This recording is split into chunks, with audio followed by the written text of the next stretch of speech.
ด็กกับพี่น้องวันนี้วันจันทร์ที่27เดือนตุลาคมเนาะเช้าๆ8 โมงกว่าครับผมเกี่ยวข้าวเหนียวมาทั้งไรพี่น้องวันนี้บ่ได้ไปทำงานครับเจ็บแอวแห้งบ่ได้ไปทำงานกันเลยมาเฮ็ดคลิปนกในบ้านให้พี่น้องเบิ่งกันนี่ครับนี่จะมนแคนนะครับนี่มนแคนนกเสียงใหญ่อยู่ใหญ่ซี่ครับตัวนี้ต่อมันครับมนแคนนี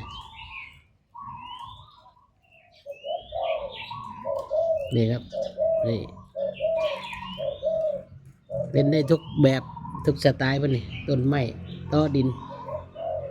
เท่าไหร่แล้วครับมันแค่น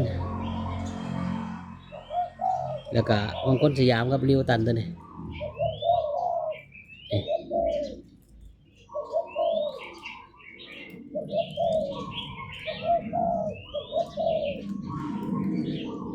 มงคลสยามเป็นนกริวตันครับสายเลือดจากสารคามมานคือกันมงคลนี่เสียงไงการล่มดีเลยนกใหม่ๆถ้าได้พ่อปีโอ้เจ็บเอวไม่ได้ออกไปใส่มาใส่พี่น้องเอ้ยย่างกันยากเบิ้ง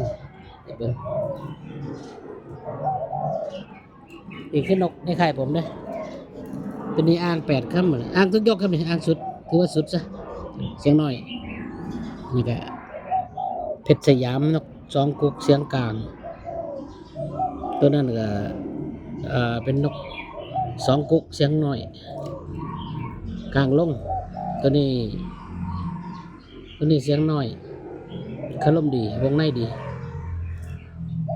ตัวนี้ก็เสียงน้อย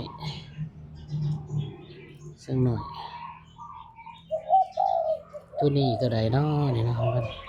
ตัวนี้เสียงน้อยตัวนี้เสียงกลางเต็มครับมีอ่าง2 ค่ำ2 ค่ำตัวนี้ก็เสียงกลางกุกเดียวครับตัวพุ่นกุกเดียวเสียงกลางตัวพุ่นเสียงน้อยตัวไก่มันเสียงน้อยลิ้นอ่อนกระดกดี